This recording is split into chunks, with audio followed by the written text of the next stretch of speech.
Leviticus Chapter 24, Tabernacle Oil and Bread.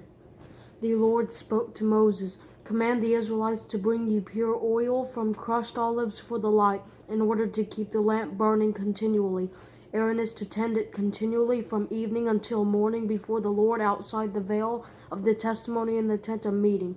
This is a permanent statute throughout your generations. He must continually tend the lamps on the pure gold lampstand in the Lord's presence. Take fine flour and bake it into 12 loaves.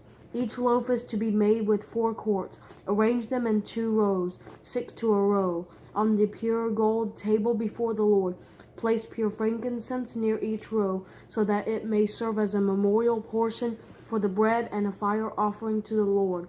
The bread is to be set out before the Lord every Sabbath day as a perpetual covenant obligation on the part of the Israelites.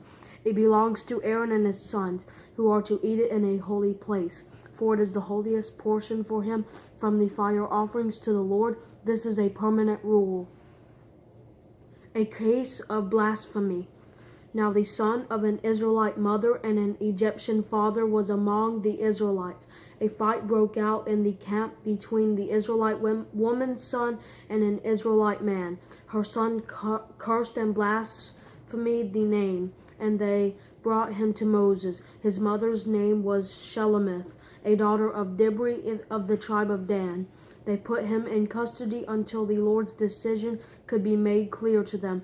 Then the Lord spoke to Moses, "Bring the one who has cursed to the outside of the camp, and have all who heard him lay their hands on his head. Then have the whole community stone him.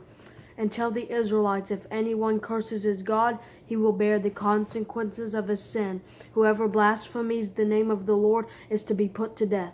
The whole community must stone him. If he blasphemes the name, he is to be put to death, whether the foreign resident or the native. If a man kills anyone, he must be put to death. Whoever kills an animal is to make restitution for it, life for life.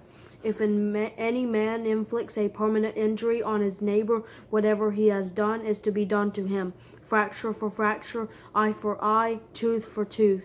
Whatever injury he inflicted on the person, the same is to be inflicted on him. Whoever kills an animal is to make restitution for it, but whoever kills a person is to be put to death. You are to have the same law for the foreign resident and the native, because I am the Lord your God." After Moses spoke to the Israelites, they brought the one who has cursed to the outside of the camp and stoned him. So the Israelites did as the Lord had commanded Moses.